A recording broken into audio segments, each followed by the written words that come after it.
Hey ambitious professionals, it's Linda Rayner of lindarainer.com, guiding you to a career and life you'll truly enjoy. Now, if you are in a situation where you are thinking about accepting a job offer, first of all, congratulations, that is great news. Or you're just thinking about a certain type of job that you might want to pursue and you're not really sure whether it's the right one for you, then today's video is all about that. I'm going to walk you through my best tips on what you need to consider, questions that you need to ask yourself on whether or not this job that's available to you is the right one for you and whether you should accept it and move forward with it. So let's dive right in.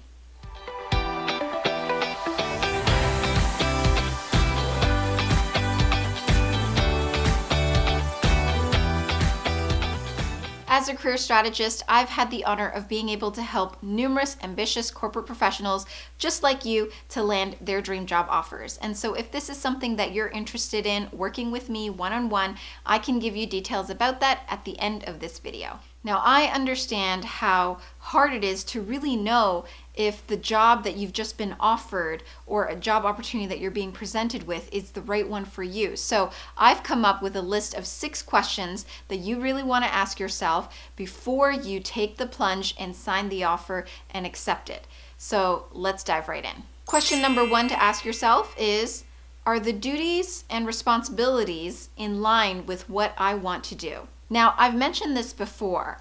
The most important thing about a job offer is not the compensation, not the benefits or the location, although all those aspects are extremely important.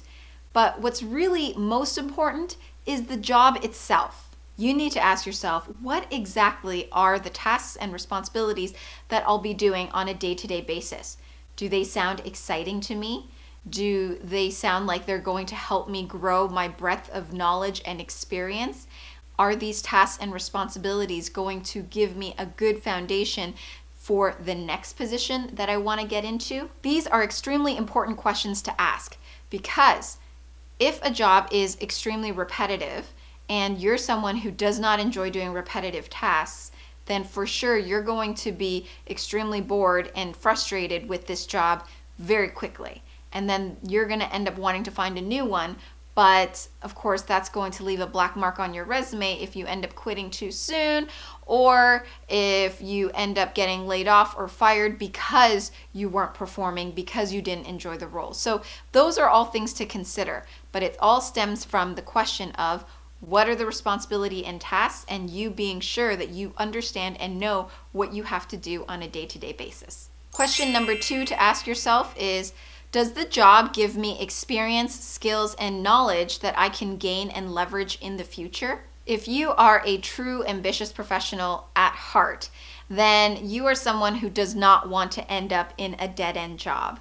And so this is a very important question to ask yourself because you have to understand whether this job that you're accepting is a dead-end job. Is it one where there's really no growth, there's nothing that you can really leverage to move forward in the future? You have to know that, and you have to be honest with yourself about that. So the role that you are looking for, if you're wanting growth, is one where you're going to learn key skills that are going to help you with more senior level positions later on.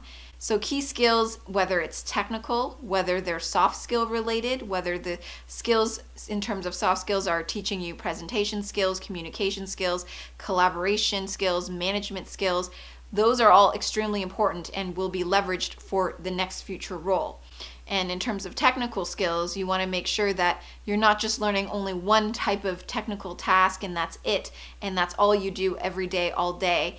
It should be one where hopefully you're gaining a variety of technical skills and you're able to specialize and hone in on them so that when the time comes and when you're ready for that next position, you can take those hands-on skills and apply them to the future role. So you want to make sure that this opportunity offers you that. Question number 3 to ask yourself is the hiring manager or the person I'll be working with someone I respect and seems respectable? Now, I know that this question can be a little bit harder to answer, a little bit harder to gauge, because obviously you have not yet worked with the hiring manager.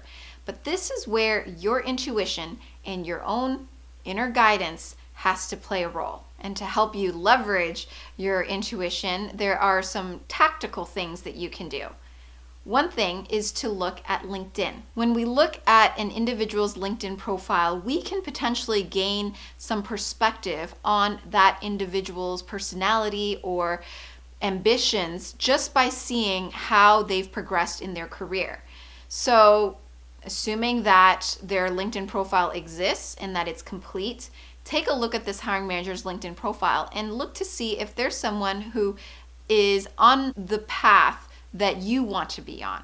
So maybe they've progressed gradually over the years and they've taken on more challenging opportunities and they seem to have done well for themselves throughout their careers. Then there's a good chance that this person could be a good role model for you. We don't know for sure, but they could be a good role model for you if that's also what you want for yourself. If you want to be able to learn from someone who is progressive, who has the ability to take on new challenging opportunities and excel at them, this is a clue to whether that person is the right person for you in terms of being your manager. Now, on the other hand, just because maybe they haven't progressed all that quickly and they've stayed in the same role for many years on their LinkedIn profile, if that's the case, that doesn't necessarily mean they're not ambitious and that they're not motivated to do well. It could mean that for whatever reason, they've done very well in that position and they have been able to just stay in that position. It's really hard to gauge from that perspective where that person's mindset is, whether they plan to move out of that role eventually or if they're planning to stay in that role continuously.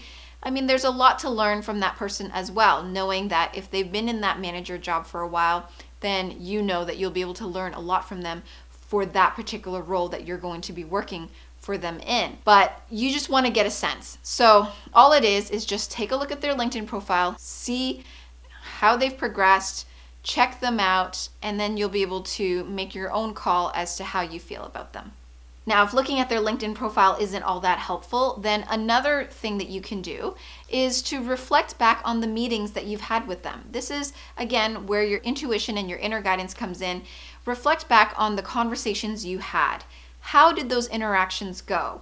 Did you feel that this manager was someone who is well informed, who was able to give you good information about the organization, about the role, and showed a genuine interest in you and working with you? Did you feel a sense of, hey, I could work with this person, I feel good about this person? Or did you feel differently?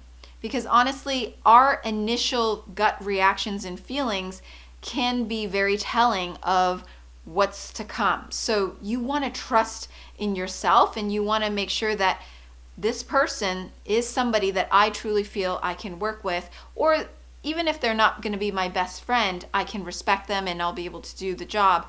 But if you're finding that you're having a really bad feeling about this person, something is off, it just doesn't feel like they're being genuine, they may be hiding something, maybe they're wanting to hire you because they're not able to keep the people in this role because the people in this role just can't stand them, and for whatever reason you're getting a bit of that vibe, listen to that. Just trust yourself and really feel your way through this question. Moving on to question number 4 is to ask yourself, is the company one that I can see myself working at? From a culture, people, environment, and distance perspective. Every organization has their own culture, their own environment, their own type of people, personalities.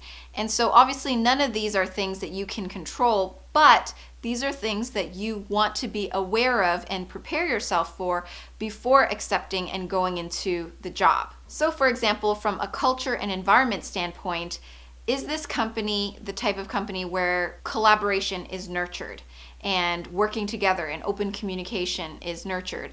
Or is it one where they respect individual contributions? So more so a type of company where you put your head down, you do the job, and you're going to be rewarded for that. You really want to understand the dynamics of what your team is going to be like from that perspective, and more so just the overall company. Knowing what their culture, work environment is like is going to help you to understand whether it's the right type of environment for you. So obviously this is another one that's hard to figure out, but You just have to base it back on your reflections of the people that you've talked to. So think back to those interactions that you had during the interview process with some of the employees at the company and ask yourself, do these people seem like people that I can get along with? Do I feel like I can work alongside this particular person and that particular person?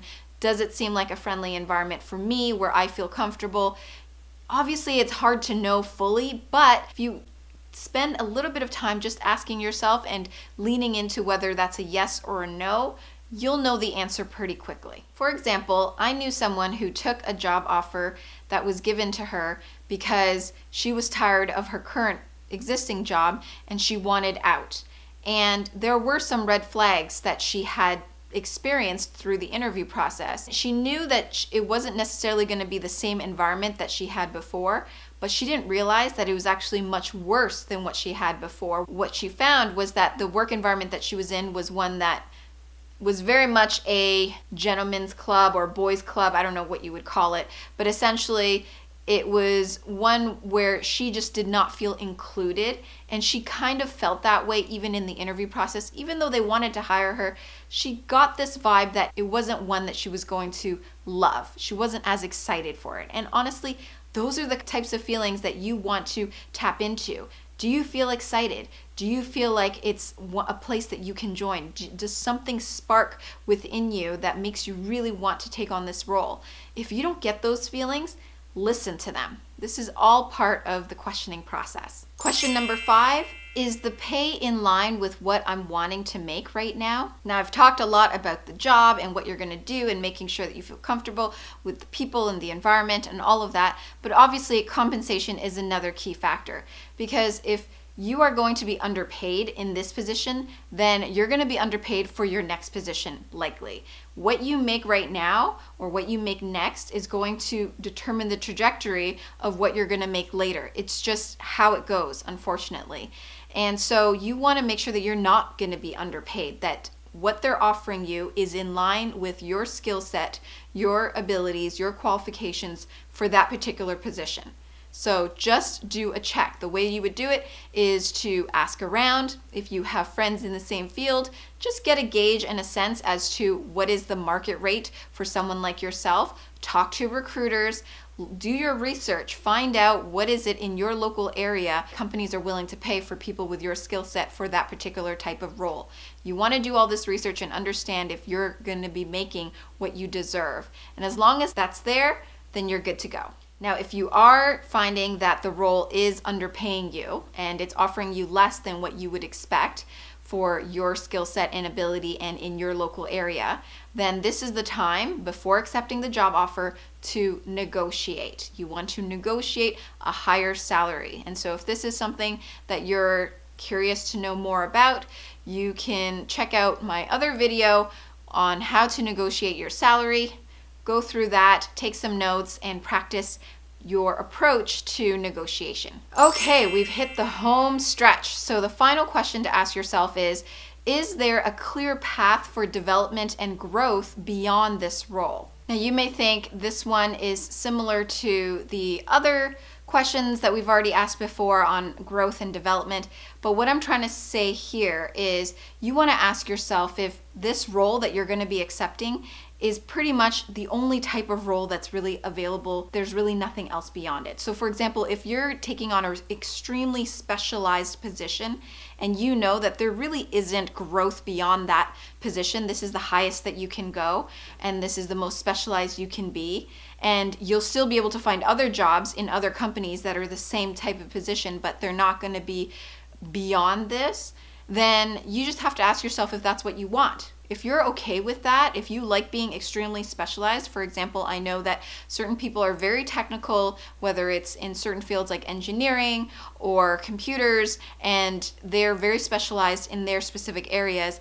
If you're okay with being specialized and staying in that type of role consistently, then go ahead and accept the position if that's what you're looking for. But if you're looking for a role that's going to pivot into more management opportunities, more responsibilities in different ways, rather than just the technical, then you really want to ask yourself if this is the type of position that you're wanting to take. Because if it's not going to give you those types of skills, and it's only going to focus on a certain type of skill set for you, then it can be difficult to make that move later on.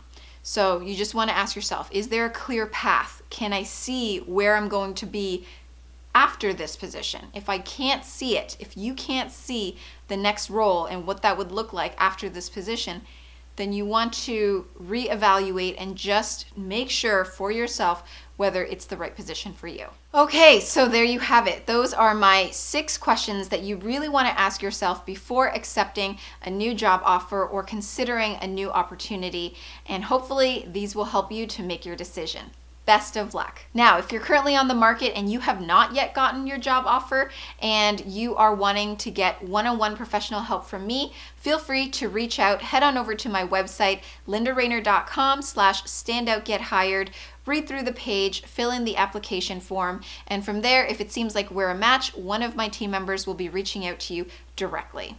I also have free resources available to you. If you're not ready to work with me one-on-one, you can definitely check out my free interview strategy workshop, which the link is in the description box down below, or you can also check out my free resume mastery workshop, where you can learn some tips on how to create an attractive, compelling resume for the jobs that you're applying for. If you like this video, then please give it a thumbs up, subscribe, share it with your friends. Thank you so much for watching, and I will see you in the next video.